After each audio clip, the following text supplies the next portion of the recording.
नमस्ते दोस्तों। आज हम बात करने वाले हैं एक ऐसे टॉपिक पर जो काफी कंट्रोवर्शियल है। इंडिया में बीफ पर रेस्ट्रिक्शन होने के बावजूद कैसे इंडिया दुनिया के टॉप बीफ एक्सपोर्टर्स में आता है। क्या ये हिपोक्रेसी है या इसका कोई लॉजिकल एक्सप्लेनेशन है? सब कुछ डिस्कस करेंगे, हिस्टोरिकल फैक्ट्स के साथ, करंट डाटा के साथ और पूरे प्रूफ के साथ। तो वीडियो को एंड तक जरूर देखना और अगर पसंद आए तो लाइक, सब्सक्राइब और बेल आइकन दबाना मत भूलना। सबसे पहला सेगमेंट है कल्चरल एंड लीगल बैकग्राउंड। तो सबसे पहले समझते हैं बीफ और काउ स्लॉटर्स के रूल इंडिया में कैसे बने। देखिए, काउ का इंडिया के अंदर एक बहुत ही ज्यादा रिलीजियस सिग्निफिकेंस है। इंडिया में मेजॉरिटी हिंदू पॉपुलेशन है जिनके लिए काउ एक सेक्रेड एनिमल है। इसीलिए काउ स्लॉटर को अनएथिकल और इमोरल माना जाता है। इस बात के लिए कॉन्स्टिट्यूशन में क्या लिखा है? देखिए, भारतीय संविधान का आर्टिकल 48 कहता है कि स्टेट गवर्नमेंट्स अगर चाहे तो काउ स्लॉटरिंग पर बैन लगा सकते हैं, क्योंकि ये एक डायरेक्टिव प्रिंसिपल है और जितने भी डायरेक्टिव प्रिंसिपल्स होते हैं वो नॉन जस्टिसिएबल होता है। जितने भी डायरेक्टिव प्रिंसिपल होते हैं वो नॉन जस्टिसिएबल होते हैं, यानी कि अगर आप उन पे एक्शन लेना चाहते हैं कि गवर्नमेंट ने ऐसा क्यों नहीं किया, तब भी आप नहीं कर सकते। देखिए, हर स्टेट्स का काउ स्लॉटरिंग का अलग अलग लॉ है। कुछ स्टेट्स जैसे यूपी, गुजरात, राजस्थान, इन स्टेट्स में काउ स्लॉटरिंग पूरी तरीके से बैन है। लेकिन वहीं पर कुछ स्टेट्स जैसे कि केरला, गोवा, वेस्ट बंगाल और नॉर्थ ईस्टर्न स्टेट्स में काउ स्लॉटरिंग के लिए कोई भी लॉ नहीं बनाया गया है, या मैं कहूं तो कोई भी ऐसा स्ट्रिक्ट लॉ नहीं बनाया गया है। देखिए, अब हमारे को कंफ्यूजन होती है बफेलो और काउ के बीच में। तो जितने भी पॉलिटिकल पार्टीज है वो काउ मीट को लेकर वोट बैंक बनाते हैं। लेकिन अगर मैं आपको जो लिस्ट है वो दिखाऊं, ये लिस्ट APEDA की है। अब ये APEDA क्या है? ये है agriculture and processed food product export development authority. मतलब कि जितने भी चीजें हम बाहर एक्सपोर्ट करते हैं उनका हमारे पास एक डेटा है। उनमें हमें कहीं पर भी काउ मीट नहीं दिखाई दे रहा, लेकिन हमें बफेलो मीट जरूर दिख रहा है। अगर हम देखें तो जो बफेलो मीट है उसका स्टैटिस्टिक्स कैसा है? देखिए, बफेलो मीट 2024 के अंदर 1.3 मिलियन मैट्रिक टन्स का एक्सपोर्ट हुआ, जिसकी वैल्यूएशन $3.7 बिलियन हुई। ये एक्सपोर्ट इंडिया ने 70+ कंट्रीज के साथ किया, जिसके अंदर वियतनाम, मलेशिया, UAE और इराक जैसी कंट्रीज है। इंडिया के अंदर अगर देखें सबसे ज्यादा कौन सा स्टेट बीफ का प्रोडक्शन करता है या फिर बुफेलो मीट का प्रोडक्शन करता है, तो आपको देखने को मिलेगा उत्तर प्रदेश सबसे ज्यादा बुफेलो मीट का प्रोडक्शन करता है। और वहीं पर जो उत्तर प्रदेश है उसके अंदर जो बफेलो की जो पॉपुलेशन है वो भी सबसे ज्यादा है। अगर देखिए दूसरा स्टेट जो सबसे ज्यादा बफेलो मीट का प्रोडक्शन करता है वो है वेस्ट बंगाल और तीसरे नंबर पर है महाराष्ट्र।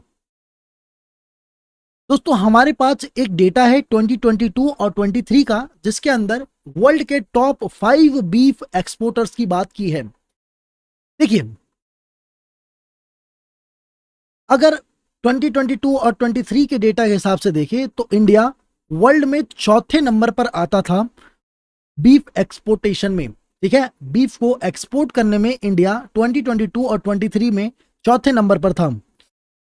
नंबर 1 पे था ब्राजील, नंबर 2 पे था ऑस्ट्रेलिया और नंबर 3 पे था USA और नंबर 4 पे हमारा इंडिया था। देखिए, अभी 2025 का जो रीसेंट रिपोर्ट है उससे पता चला है कि ये जो बीफ का प्रोडक्शन है इस साल उसको और बढ़ाया जाएगा। देखिए, अब कुछ हिस्टोरिकल इवेंट्स को देखते हैं जो कि काऊ को प्रोटेक्ट करने के लिए किए गए। सबसे पहला हमारे पास इवेंट आता है 1966 का काऊ प्रोटेक्शन प्रोटेस्ट। देखिए, बात है 7 नवंबर 1946 की। कुछ हिंदू साधु, बहुत सारे रिलीजियस ग्रुप्स और बहुत सारे पॉलिटिकल पार्टीज, जिनमें से बीजेपी भी एक थी, उन्होंने उन्होंने मार्च किया किधर, पार्लियामेंट की तरफ। ठीक है, इसके अंदर टोटल 1 लाख लोग थे। कुछ तो कहते हैं कि इसके अंदर 2 लाख लोग थे। इन सब ने पार्लियामेंट की तरफ मार्च किया और एक साथ पार्लियामेंट के पास इकट्ठा हुए, जिसकी वजह से पुलिस और ये प्रोटेस्ट मैन थे, उनके बीच में बहुत एक इनके बीच में हम कह सकते हैं एक कोलैप्स हुआ, जिसकी वजह से 8 लोगों की मौत होगी और बहुत सारे लोग तो इंजर्ड थे। तब से इंडिया के अंदर जो काऊ के प्रोटेक्शन को लेकर बहुत ज्यादा बातें होने लगी, समझ गए। उसके बाद है 2015 का दादरी लिंकिंग केस।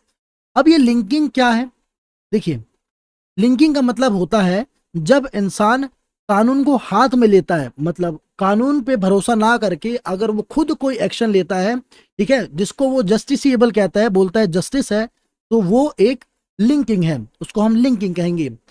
तो बात है 28 नवंबर 2015 की।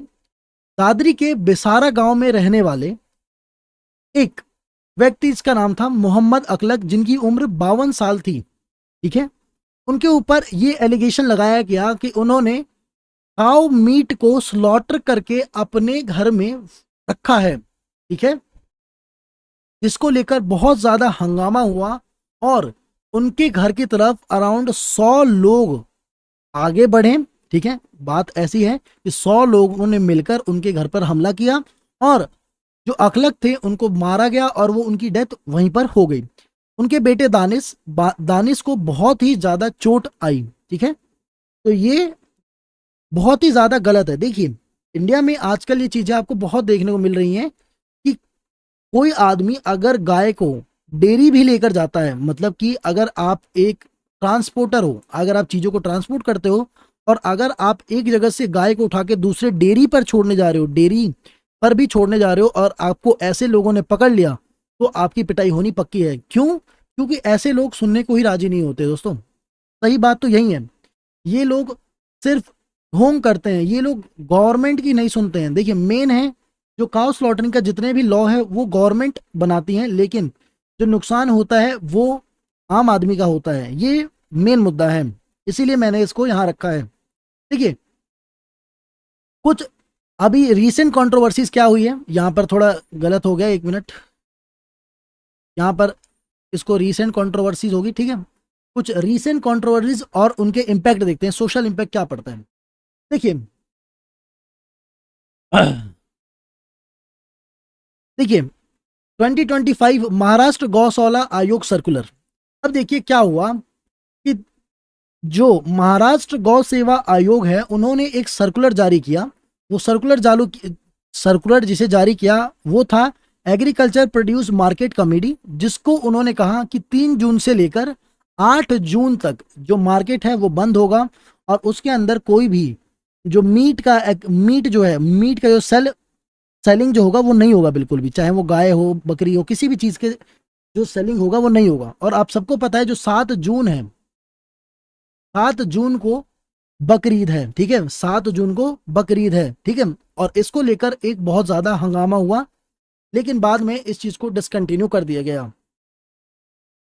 अब हम देखते हैं, अब एक और चीज मैं बताना चाहूंगा। देखिए, बफेलो मीट एक मेजर एक्सपोर्ट कमोडिटी है इंडिया के अंदर और बहुत सारे लोग इस इंडस्ट्री में काम करते हैं, जैसे फार्मर्स हो गए, ट्रांसपोर्टर्स हो गए, जो स्लॉटर हाउसेज होते हैं जहाँ पे ये बफेलो मीट बनता है, वहाँ पे जो वर्कर्स होते हैं वो लोग भी काम करते हैं। जितने एक्सपोर्टर्स हैं जो इन मीट को एक्सपोर्ट करते हैं, ये सब भी काम करते हैं। तो ये एक ट्रेड है। ठीक है, ये समझना चाहिए। चलिए, अब देखते हैं इंटरनेशनल परसेप्शन और पॉलिसी बैलेंसिंग। देखिए, इंडिया का डुअल इमेज क्या है। देखिए, एक तरफ कल्चरल काउ प्रोटेक्शन करना, दूसरी तरफ वर्ल्ड का टॉप बीफ एक्सपोर्टर बनना, है ना, काफी यूनिक। देखिए, मैं किसी को क्रिटिसाइज नहीं कर रहा, बट हम जो एजेंडा है काउ प्रोटेक्शन का, उसके साथ साथ जो बफेलो मीट है उसको भी एक्सपोर्ट करते हैं। अब पॉलिसी बैलेंसिंग क्या है। देखिए, डोमेस्टिक और रिलीजियस सेंटिमेंट्स, साथ ही साथ इंटरनेशनल जो ट्रेड है उनके बीच में ये जो टाइट रोप है ना, वो बनी हुई है। समझ गए? मतलब कि इंडिया को अपनी कंट्री को भी देखना है, साथ साथ जो बीफ को एक्सपोर्ट कर रहे हैं उसको भी कंटिन्यू करके चलना है। समझ गए? अब कंक्लूजन क्या आता है हमारे पास? इतना सब हमने देखा, कंक्लूजन क्या बनता है? तो दोस्तों अब आपको क्लियर होगा एक बात, कि अगर इंडिया में बीफ एक्सपोर्ट का मतलब जो है वो बुफेलो मीट है, ना कि काउ मीट। ठीक है? तो cultural beliefs, state wise laws और इंटरनेशनल ट्रेड तीनों मिलके इस पैराडॉक्स को जन्म देते हैं। समझ गए इतना? अब आपका क्या आना क्या है इस टॉपिक पे, आप हमें कमेंट में जरूर बताएं। अगर वीडियो इन्फॉर्मेटिव लगी तो लाइक शेयर करो और सब्सक्राइब करना मत भूलना। ठीक है? और मिलते हैं नेक्स्ट वीडियो में, तब तक के लिए जय हिंद।